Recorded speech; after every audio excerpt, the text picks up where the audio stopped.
about fleet learning. So this is really a Tesla's autopilot training, how that Tesla autopilot is being trained. So as you can see on the top right corner, there is a train. This is a seed data set. Okay, let's start from the starting, right? This is a seed data set. So what this seed data set consists is there will be a lot of images, right? And there will be annotations of those images, right? Let's say there are X images, right? And there will be a lot of annotations for those X images. What are those annotations? Annotations can be bounding boxes in them. Bounding boxes as in wherever the object is, there will be a rectangle on it, and it will say that this is an object, and it will also have a class of it.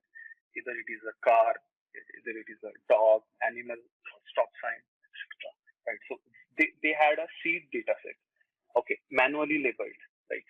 Now what they do, they make a neural network, as you can see with this number of layers and output layers, right? They train this neural network on this seed data set, and they deploy this neural network, or let's say a model, on the Tesla's car, right? So this not just one car, but many cars, right? And this model is first iteration of that training, and this model runs in shadow mode, right? Now, what this shadow mode is? Shadow mode is basically the model will give you predictions, like it will tell you that, hey, there's a car in front of you, 3 feet away. There's a dog in front of you, but it won't give any actions to you, right? It won't take control of your steering. It won't deaccelerate. It will just give you what are the predictions that the model made, right? Now this runs in shadow mode. Now they have some patent technology to test this model while driving. So what it will do is, if let's say if the model predicts, hey, it is a horse 3 feet away from you, but in reality it was a car, looked something like horse, which is not possible, but neural network can do such silly things. And it fails to predict that, and it also failed to predict the distance and something like that. Their patent, what the patent does is, they take a snapshot of that image 10 frames before and 10 frames after, something like that. They take snapshot of it, right, wherever the model failed, and they keep those images piled up, coming from all the Tesla cars running on the street. They piled up. They append these images with annotations, with correct annotations, to the seed data set. Now our data set has improved, right? Our data set have new failed cases where the model was failing. We can iterate our model on these data sets, right? And these data sets, the model will be iterated, and the model will basically be trained again. And this is the new deployed models, which is iteration 2, model 2, and this again goes to the car, and it again runs in a shadow mode. How many iterations are these iterations? How many are there? Still not known, but there can be many iterations until there's a certain metric or certain way of driving, certain accuracy is not achieved, right? So this is basic fleet learning. Now this fleet learning can be applied on object detection. This can be applied on path detection, right? But the idea of training will be same, right? So the second thing is path policy. So path policy is nothing but path prediction, how the network projects the path, right? How the network sees the path. The picture that you are saying right now is what the neural network predicts what it sees. I mean, it predicts a path policy that the car should follow to, right, using the number of frames, right? We'll talk what goes inside the model. I mean, what input is been given. There's no single image input is given. There's a lot behind it. So the output of the model will be a path, right? So as you can see, the model. Okay, so at this moment, if a model failed, there will be a straight path, right, going from parallelly. 2 green lines will be straight, right, vertically to the image. But the model perfectly aligns those straight lines to, it makes curved, and it perfectly aligns to the road that is curving, right? How the road is curving. So it is very nicely giving path predictions to the model, to the car, like what exactly the road actual path is. Now Tesla does very good job at this. That thing is, they really nailed it. How it exactly does, we'll talk later. But this is basically a path prediction, right? So this is one of the prediction that the model is doing, right? There are several, and using all of them, Tesla's autopilot self-driving thing is possible. Second is basically object detection. So this is what the Tesla's object detection model predicts. So as you can see, there are a lot of bounding boxes, right? There's a distance from the bounding boxes. Bounding boxes are nothing but the objects that it detects. So as you can see, car very close to this camera is shown 8 to 9 meters, and car in front of them are basically shown with greater distance. So it is also calculating the distance from the bounding box or the object. Right? As you can see, it is colored in green for cars and blue for persons. It can also have different things, and it is perfectly identifying objects. Right. So as you can see, as it moves, it identifies new objects frame by frame. So this works frame by frame, right? So I'll just share what in pseudo. So as you can see my screen, there is a model, okay, object detection model, right? This model takes input of image with some height, some width, and some channels, which is normally 3 RGB, right? This model gives you these kind of stuff. There is a X1, there is X2, sorry, Y1, there is X2, and there is XY. There is confidence of that. I mean, how confident is that the network is confident about the bounding box that it found? So it can be from 0 to 100, and if it is close to 100, it is very confident. If it is close to 0, it is not confident. But those kind of bounding boxes will be deleted from this screen, right? Those won't be shown because 0 confidence is like there's no object in this, so there's no point of showing it. And there will be class, what class it is. Let's assume this model predicts only one bounding box. Okay, so let's take an image, right? Okay, so let's say, so what X1 Y1 is? X1 is basically X1 Y1 is basically a point on the image that it is showing bounding box, right? And X2 Y2 are also point on the image that it will be showing. I'll tell you what are X2 Y2, right? So this is the image where, as you can see, there are X1 Y1 plotted on the image, right? And there are X2 Y2, right? So X1 Y1 is basically one point of that rectangle, which is on top left of the image, right? So this is top left. So X1 Y1 is the top left point coordinates of that bounding box. X2 Y2 are bottom right coordinates of that box, and this will also have confidence. How confident is the model? For example, it can be 0.9.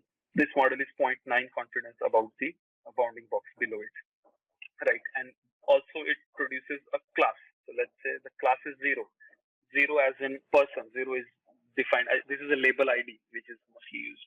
0 can be assigned for a person, right? So this is 0 class, confidence 0.9, coordinates of this is X1 Y1, X2 Y2, right? Now one thing is, this is different is, in normal case you must think that this X1 Y1 will correspond to this graph structure. Normally we have something like this, where this is X and this is Y. But in computer vision, this is not the case. This x-axis is moved to the upper portion of it, and this is what we have, right? So now the x's and y's will be in context of this graph lines, right? So x is on the top of this. So every value is calculated are from this references, right? So the x is basically this distance away from this, that is x1 distance from top, from very left of the image, and y is basically y1 distance away from very top of the image, right? So this is a normal output of a object detection model, and this is how normal prediction. So this is second prediction what the model predicts. What this is predicting is bounding boxes and distance from the bounding boxes. Now we will talk how it pursues the depth, that is the distance from the bounding box, that object distance from the object, right? Third thing, fourth thing is basically the sensors that is used to take an input from the environment. So sensors are basically used to know what environment the car is running, right?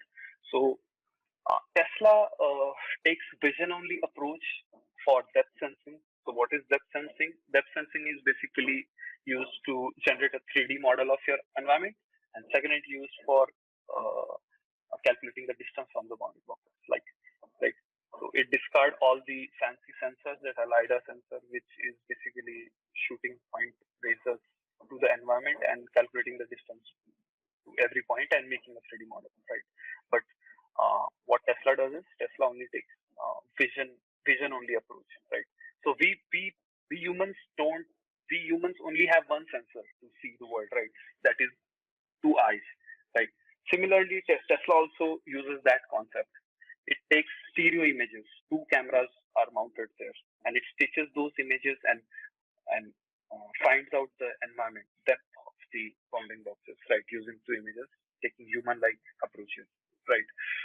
For annotation, this is for prediction, right? But for annotation, that is during fleet learning, if let's say it predicts this wrong depth, what it also have is there is special sensor also, which basically annotates the distance from the bounding boxes that are objects, right? So this distance is basically used to label the training data. This is not actually used for predicting, right? Predicting, we only use vision only approach, right? So just keep in mind that there is a special sensor used to annotate the object distance, right? This is for annotation, which is in fleet learning process, right? Tesla takes in. So this is exactly what the Tesla is actually saying. The Tesla model is actually saying. So as you can see, it is predicting bounding boxes. It is taking what the road conditions are there. It is also predicting path policies. It is predicting traffic signs, right? One thing to notice is all these predictions are in context of 3D, right? Earlier we only talked on 2D context. So this 3D context is what Tesla made possible using depth sensing. I mean, so basically what it does is it takes frame by frame stereo images, captures from bird eyes mounted camera, two cameras, right? And from these cameras, from these frames, it produces the environment in 3D, right? So rather than just only one single image, the input to the model is a 3D basically image of the 3D model, I would say, of the whole environment, right? So that model is given as an input to the neural network, and neural network now produces the bounding boxes with extra dimension, that is Z, right? Z as in a 3D dimension, right? As you can see, it has 3D bounding boxes. The car bounding boxes are in 3D. So that is possible by using the depth sensing model. That is a 3D model environment of using algorithms from open source papers. You can also find open source projects from Argzip, which basically takes a few input images and makes a 3D model out of them. That's exactly what Tesla is doing.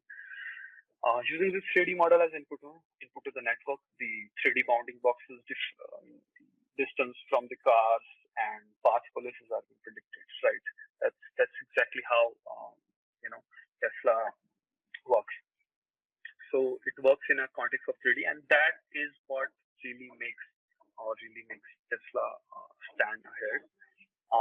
Let's talk how I started my journey. How exactly I started my journey for computer vision. So I'll tell you some examples, or I'll give you some tips how you can also start improving your skills. So one important thing is first of all, learn the language. So software engineering is very important. Don't neglect that.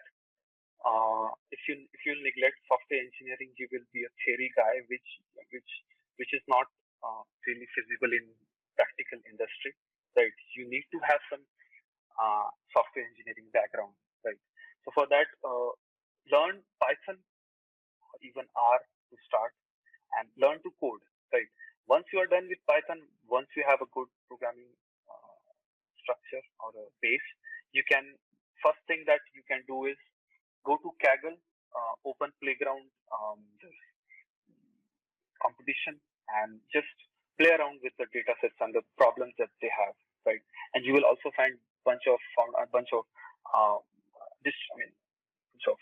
examples of people giving you their code, right? For this problem, there will be a lot of notebooks available. Notebooks as in the code, right? Jupyter notebook available for that particular problem on Kaggle, and you can take a reference of them and you can see how they solve that particular problem, right? Second important thing that will make you stand ahead is use Sanity Archive. So, or you can use Archive also. So Archive is basically Cornell University's repository of papers, mostly tech papers. Computer vision papers are mostly available on Archive. You can see you whenever you want to learn something, or if you want to learn a skill that is computer vision, you go to all the original papers.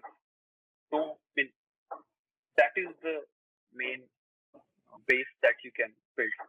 Read the original paper. Read the neural network paper from 1970s or 80s, whenever it is in form. The paper is written by Jeffrey Hinton. You can read it. Read the neural network paper. Read it for 1 week, 2 weeks. That is a free a tip for you to read. I mean, there is a if you will read these papers now, it will make you way far ahead from the industry, because people don't read these papers. They directly jump on codes. That is not a good thing. To have a base, you have to read original papers. You have to read what is the original neural network paper, what is CNN paper, right? Third is GitHub open source contribution. Go to TensorFlow, that's GitHub's open source repo. Go there, see what people are having issues, see where you can improve the TensorFlow. Even not TensorFlow, but see if there is an open source project on some object detection algorithm, YOLO, SSD, efficient rate, whatever it is. See if you can contribute, even if it is a single comment. You should do it. It makes you more familiar with GitHub and also the repo, and it will be beneficial for you. Next thing is code whatever you learn. I mean, you need to code. Theory will make you better in theory, but not in practical usage. That is, industry don't want just theory people, right? They want people who can code and come with a solution. So by verbally, you cannot solve a problem in this industry. You have to code and solve it. So the code is your weapon, basically. Last thing which is very important, and most of the people neglect this, is software engineering, which will make you stay ahead. And believe me, this is very important, because most of the data science people don't know how to code, even at a higher level. You have to have some information of at least a good base of software engineering, which is how Git works, how to use Git, how to code, what are the ops systems, how to structure a repo, etc., etc. And next is the books that are very fundamental books. So these two books that I referred, and this is industry standard. I mean, most of the people refer this, and these are like the Bible of computer vision or deep learning. You can refer these images, these books, right? Final thing is I'll give you some tips on internships and job in computer vision field. So first of all, always have a Git repo, as I said. So this Git is basically your pseudo resume for the technical round, right? Your normal resume is for HRs and all, or just an overview of your career. But for your skill, this GitHub is basically pseudo resume for you. You can have your repository, your coding style, or your codes. You can keep open source codes. You can keep there your projects, and just give the interviewer a link to your GitHub repo. He will search up and he will immediately see what you have worked.